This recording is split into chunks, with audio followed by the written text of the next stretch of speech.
तो बच्चों, एक बार फिर से आपका लेक्चर नंबर 2 में वीकेएम फिजिक्स क्लासेस के इस ऑनलाइन प्लेटफॉर्म पर हार्दिक स्वागत और अभिनंदन।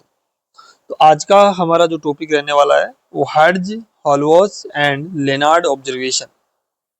ये जो टॉपिक है वो एक प्रैक्टिकल टॉपिक है बच्चों, जो फोटो इलेक्ट्रिक इफेक्ट को डिस्कवर करने के लिए किया गया था। तो एक तरह से ये फोटो इलेक्ट्रिक इफेक्ट की एक हिस्ट्री है।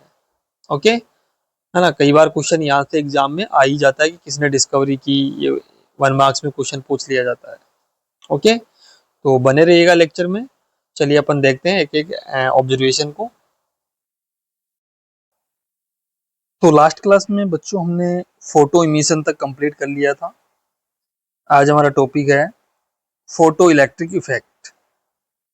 अब हम इस चैप्टर में डिटेल से पढ़ेंगे फोटो इलेक्ट्रिक इफेक्ट को। तो फोटो इलेक्ट्रिक इफेक्ट की डेफिनेशन कैसे दोगे बच्चों? When A light of suitable frequency, suitable frequency का मतलब है कि एक मिनिमम फ्रीक्वेंसी से ज्यादा फ्रीक्वेंसी होनी चाहिए, जिसे हमने थ्रेशोल्ड फ्रीक्वेंसी बोला था, उसे हम सूटेबल बोल रहे हैं। Is incident on a metal surface, then electron emits from metal surface, this phenomena is known as photo electric effect. अब कुछ इंपॉर्टेंट बातें फोटो इलेक्ट्रिक के इफेक्ट के से related. These emitted electrons are known as photoelectrons। जो भी metallic surface से electron emit होंगे उन्हें हम फोटो इलेक्ट्रॉन बोलेंगे, बिकॉज वो लाइट की वजह से इमिट हो रहे हैं, तो इसको फोटो बोलेंगे, फोटो इलेक्ट्रॉन्स बोलेंगे। Due to motion of these emitted electron a current is produced. This current is known as photo electric current. Okay, यानी कि सर्किट में जैसे इलेक्ट्रॉन फ्लो होंगे इमिट होने के बाद, तो वहां से करंट जनरेट होगा, क्योंकि चार्ज फ्लो होने से करंट जनरेट होता ही है। तो किसी भी सर्किट में अगर चार्ज फ्लो होगा तो वहां पे करंट जनरेट होगा ही होगा। उस करंट को हम फोटो इलेक्ट्रिक करंट बोल रहे हैं। अब देखिए बच्चों, फोटो इलेक्ट्रिक इफेक्ट से रिलेटेड कुछ एक्सपेरिमेंट किए गए, जिसमें सबसे पहले जो फोटो इलेक्ट्रिक इफेक्ट की स्टडी की या जो जिन्होंने इसकी डिस्कवरी की, उनका नाम था हर्ट्ज। तो इसका नाम ही क्या हो गया? Hertz observation. तो सबसे पहला ऑब्जर्वेशन हम देखेंगे, Hertz observation. In 1887 firstly Heinrich Hertz, इनका पूरा नाम था Heinrich Hertz, discovered photo electric emission, और we can say photo electric effect during the experiment of electromagnetic waves. यानी उन्होंने इसको डिस्कवर कब किया? यानी वो कर कुछ और रहे थे, हो कुछ और गया। यानी वो तो अपना एक्सपेरिमेंट कर रहे थे, कौन सा? इलेक्ट्रोमैग्नेटिक वेव्स का। अब बच्चों ये एक्सपेरिमेंट क्या है? ये एक्सपेरिमेंट आपको तभी समझ में आ सकता है जब आपने चैप्टर नंबर 1 और यानी इलेक्ट्रिक फील्ड वाला चैप्टर, और एक और चैप्टर आपके फर्स्ट बुक में EMI, इलेक्ट्रोमैग्नेटिक इंडक्शन, है ना, और एक चैप्टर और है आपके अल्टरनेटिंग करंट। वो सारे मिला के जब चैप्टर आप 2-3 पढ़ लोगे, उसके बाद ये वाला एक्सपेरिमेंट आपको समझ में आ सकता है। फिर भी मैं यहाँ पर समझाने की आपको थोड़ी सी कोशिश करता हूँ कि एक्चुअल में उन्होंने क्या एक्सपेरिमेंट किया था। हालांकि आपके एनसीईआरटी में नहीं है एक्सपेरिमेंट, बस इतना बता रखा है हर्ट्ज का ऑब्जर्वेशन बताइए क्या है, तो वही आपको मैं यहाँ बता रहा हूँ। वैसे तो देखिए, hertz notice that when he incident ultraviolet light on the cathode plate, then more sparking occur between both metal electrodes. When a suitable frequency of light is incident on the metal surface, then electron absorb this energy and eject from the metal surface. तो आपको अगर hertz observation के बारे में पूछा जाए तो ये लाइंस आपको फिक्स माइंड में सेट कर लेनी है, यही आपको बता के आना है। अब मैं थोड़ा सा आपको एक्सपेरिमेंट यहाँ पर समझा देता हूँ, आप समझने की कोशिश करना।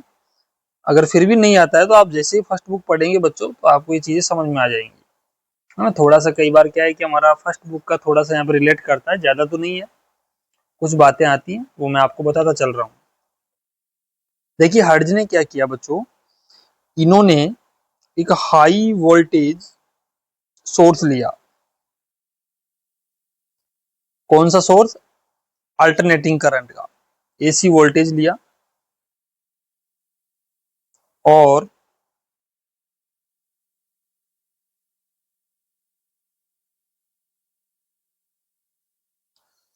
तो बच्चों यहाँ पर एक हाई वोल्टेज सोर्स हमने लिया है, एक ट्रांसफॉर्मर का। तो ये हमारे पास एक एन नंबर ऑफ टन्स की एक कोयल है, और दूसरी कोयल और है जिसके अंदर लार्ज नंबर ऑफ टन्स हमारे पास है, और इन दोनों के बीच में म्यूचुअल इंडक्शन का प्रोसेस हो रहा है, म्यूचुअल इंडक्शन। ओके, एंड ये जो हमारे पास वोल्टेज आगे जाएगा, इसको हर्ट्ज ने क्या किया, यहाँ पर दो मेटेलिक प्लेट से कनेक्ट कर दिया। Hertz connected these voltage sources by two metallic plates. ऐसे उन्होंने कनेक्ट करा और इस एक्सपेरिमेंट को परफॉर्म किया। मैं आपको शॉर्ट में समझा रहा हूँ ये एक्सपेरिमेंट, हालांकि ये डायग्राम आपके एनसीईआरटी में भी नहीं है। ठीक है, फिर आगे इनको थोड़ा एक्सटेंड करते हुए यहाँ पर दो स्फेयर लगा दिए, मेटेलिक स्फेयर।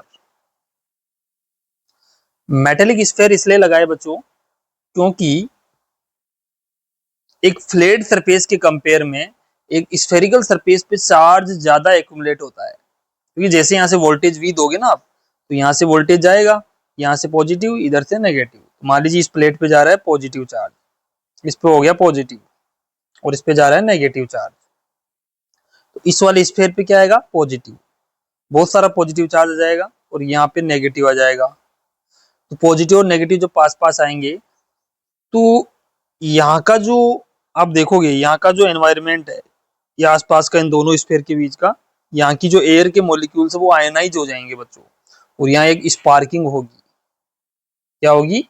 स्पार्किंग होगी, और इस स्पार्किंग की वजह से यहाँ पर एक इंस्टेंटेनियस करंट का फ्लो होगा बच्चों, इस डायरेक्शन में। ऐसे करंट का फ्लो होगा, यानी चार्ज फ्लो करेगा, चार्ज मूव करेगा, तो उस चार्ज के मूवमेंट से बच्चों यहाँ पर चार्ज एक्सिलरेट करेगा, और एक्सिलरेटेड चार्ज इलेक्ट्रोमैग्नेटिक वेव को प्रोड्यूस करता है।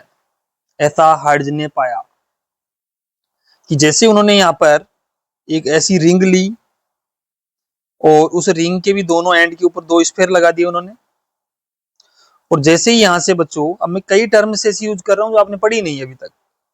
अब यहाँ से क्या होगा, यहाँ एक करंट जनरेट होगा, और करंट जनरेट होने की वजह से करंट का डायरेक्शन नीचे की तरफ है, तो मैग्नेटिक फील्ड का डायरेक्शन यूं होगा, यूं। और ऐसे मैग्नेटिक फील्ड पास करेगा इस कोयल में, इस वाली जो ये रिसीवर है ना, इसको रिसीवर बोलते हैं वैसे। तो जैसे फ्लक्स यहाँ से पास होगा ना, यहाँ से, तो फ्लक्स के पास होने से एक ईएमएफ जनरेट हो जाएगा, और यहाँ भी एक करंट का फ्लो होने लगेगा। इसका मतलब ये सिग्नल ए पॉइंट से बी पॉइंट तक पहुंच गया विदाउट एनी कनेक्शन। कोई कनेक्शन नहीं था, वायरलेस कनेक्शन के द्वारा ए से बी तक वोल्टेज का पहुंचना ही क्या है? इलेक्ट्रोमैग्नेटिक वेव है। इसका मतलब ये सिग्नल कैसे गया होगा? यहाँ से किसी वेव के थ्रू गया है ऐसे। This is electromagnetic wave.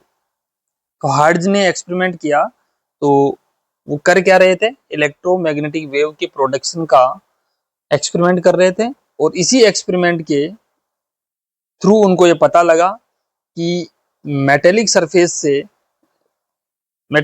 के ऊपर जब उन्होंने अल्ट्रा वायलेट लाइट इंसिडेंट करवाई, ये तो काम हो ही गया सारा।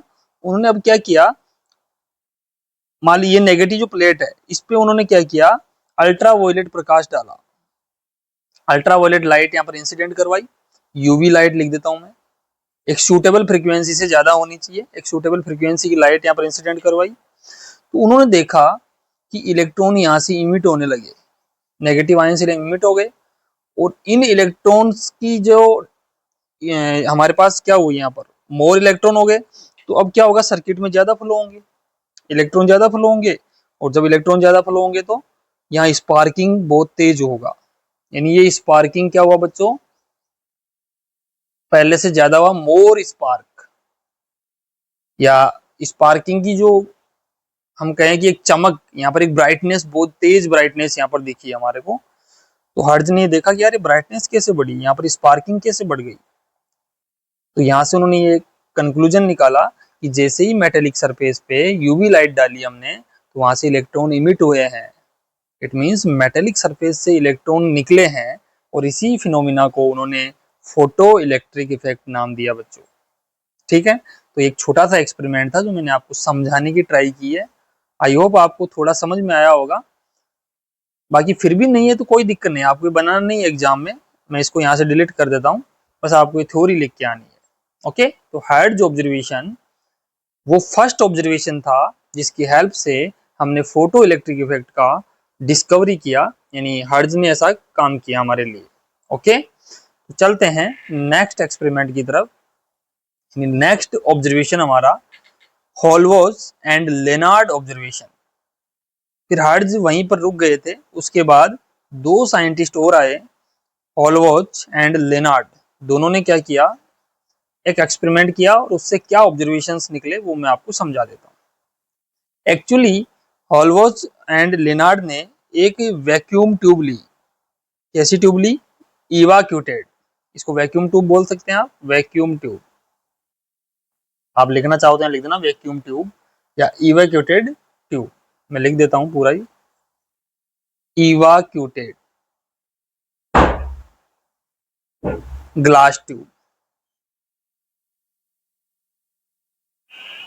इट मींस बच्चों वैक्यूम ट्यूब क्यों ली, क्योंकि एयर के मॉलिक्यूल अगर होंगे तो वो इलेक्ट्रॉन से क्या करेंगे, इंटरेक्शन करेंगे, और वो हमारे एक्सपेरिमेंट में दिक्कत आएगी। फिर इसका मतलब हमें क्या चाहिए, एकदम इवाक्यूटेड ग्लास ट्यूब चाहिए, यानी वैक्यूम वाली tube.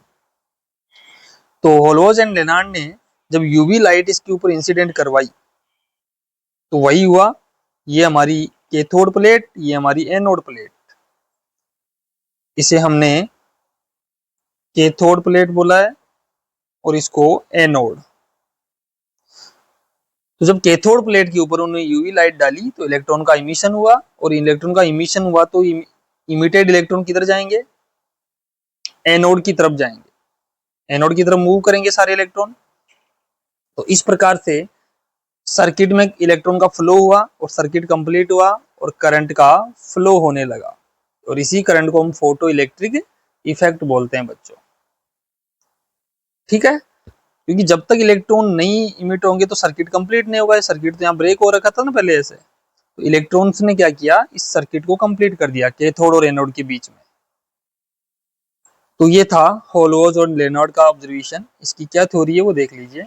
In this setup an evacuated glass tube in which two plate anode and cathode are connected by the battery. When ultraviolet light is incident on plate C का मतलब cathode, then electron ejection is start from plate C and these emitted electron move towards anode. Then a current is established in the circuit. ये आपको छोटी सी बातें लिखनी है।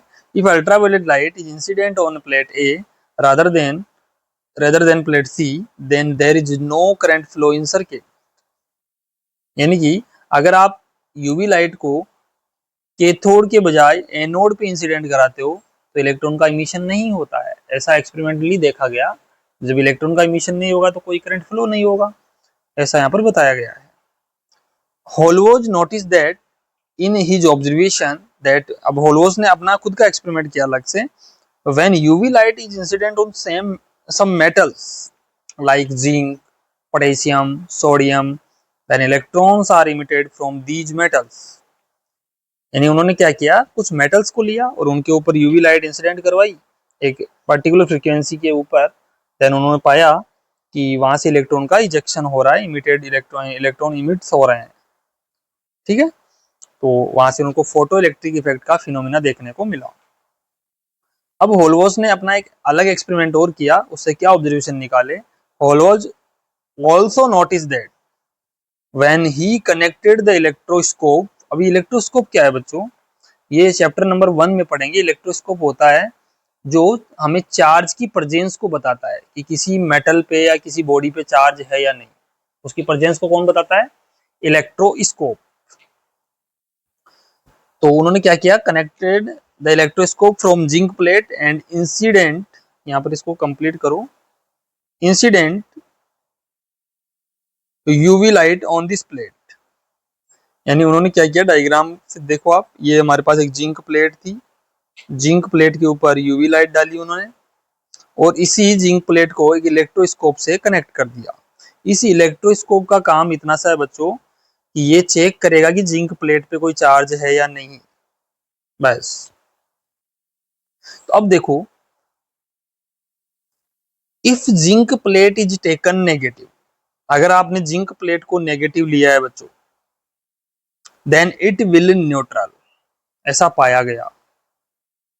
अगर आपने जिंक प्लेट को मान लो इनिशियली कैसा लिया था, निगेटिव में लिया था, और जैसे आप यूवी लाइट डालोगे और यूवी लाइट डालते ये न्यूट्रल हो गई, तो न्यूट्रल क्यों हुई होगी है, इसका मतलब सारा नेगेटिव चार्ज इस मेटल सरफेस से बाहर आ गया, इसका मतलब यहाँ पर फोटो इलेक्ट्रिक इफेक्ट का फिनोमिना हुआ है, तभी तो ये न्यूट्रल हुई। न्यूट्रल का मतलब होता है बच्चों जितना पॉजिटिव उतना ही नेगेटिव है इसके अंदर। और अगर मैं ऐसा बोल रहा हूँ कि वो नेगेटिव चार्ज है या पॉजिटिव चार्ज है, इसका मतलब है इसके अंदर नेगेटिव चार्ज पॉजिटिव चार्ज के कंपेयर में ज्यादा है, ठीक है।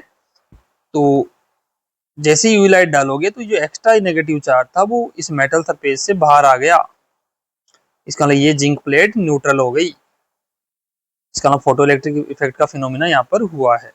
If zinc plate is taken neutral then it will positive, अगर आप इसको न्यूट्रल लेते हैं और फिर इसके ऊपर यूवी लाइट डालते हैं तो न्यूट्रल का मतलब मैंने बताया पॉजिटिव नेगेटिव बराबर मात्रा में है, बराबर अमाउंट में है। अब जैसे यूवी लाइट डालोगे तो नेगेटिव आयंस बाहर निकलेंगे, इलेक्ट्रॉन तो बाहर निकल जाएंगे, कौन बचेगा ओनली इसमें, फिर पॉजिटिव चार्ज बचेगा इस प्लेट में, तो देन इट विल पॉजिटिव। अब कई बच्चे सोच रहे हैं सर यहाँ से इलेक्ट्रॉन ही क्यों निकल रहे हैं, पॉजिटिव चार्ज निकलना चाहिए ना। अरे भाई पॉजिटिव चार्ज नहीं निकल सकता, आप बताओ प्रोटॉन और इलेक्ट्रॉन में मास किसका ज्यादा है, प्रोटॉन का, आई थिंक 1836 इतना मल्टीपल, अराउंड 1836 गुना मल्टीपल ज्यादा है प्रोटॉन का मास इलेक्ट्रॉन से। तो ये बहुत हेवी पार्टिकल है, हेवी पॉजिटिव चार्ज होता है वो हेवी होता है नेगेटिव चार्ज से। और दूसरी बात, पॉजिटिव एक न्यूक्लियस है तो ये न्यूक्लियर फोर्स से क्या हो रहता है, बहुत ज्यादा बाउंड रहता है, तो ये पॉजिटिव चार्ज किसी मेटल सरफेस को नहीं छोड़ सकता, वहां से नेगेटिव चार्ज को ही निकलना पड़ेगा, ठीक है। तो ये आपका डायग्राम हुआ, ये आप बना के आ जाना एग्जाम में, छोटा सा एक्सपेरिमेंट था। तो आज मैंने बात करी आपके साथ किस किस की, हॉलवॉच एंड लेनार्ड ऑब्जर्वेशन और हर्ट्ज का ऑब्जर्वेशन, ठीक है बच्चों। तो अब थोड़ा सा आगे इसके अंदर जो भी बातें हैं वो देख लेते हैं फटाफट। It conclude that from above both observation first and second, when UV light is incident on zinc plate then negative charge ions eject from it, metal surface से नेगेटिव आयन चार्ज आयन क्या हो जाते हैं, eject हो जाते हैं। Hallwachs and Lenard also notice that if frequency is less than a particular frequency of light then emission of electron from metal surface is not possible। अगर frequency जो less than रख दी आपने किसी पर्टिकुलर फ्रीक्वेंसी से, आप तो ये समझो ना कि थ्रेशोल्ड फ्रीक्वेंसी से कम फ्रीक्वेंसी रख दी हमने, तो मेटेलिक सरफेस से इलेक्ट्रॉन का इमिशन पॉसिबल नहीं है। The value of frequency at which electron emission is start is known as threshold frequency, पहले ही बताया था मैंने आपको, ओके। तो ये हमारा आज का टॉपिक था, हर्ट्ज, हॉलवॉच एंड लेनार्ड ऑब्जर्वेशंस, ये आपके सिलेबस में है इसलिए हमें पढ़ना जरूरी है। नेक्स्ट लेक्चर में हम बात करेंगे बच्चों experimental study of photo electric effect. तो thank you for watching this video my dear student, love you all my dear students, thank you.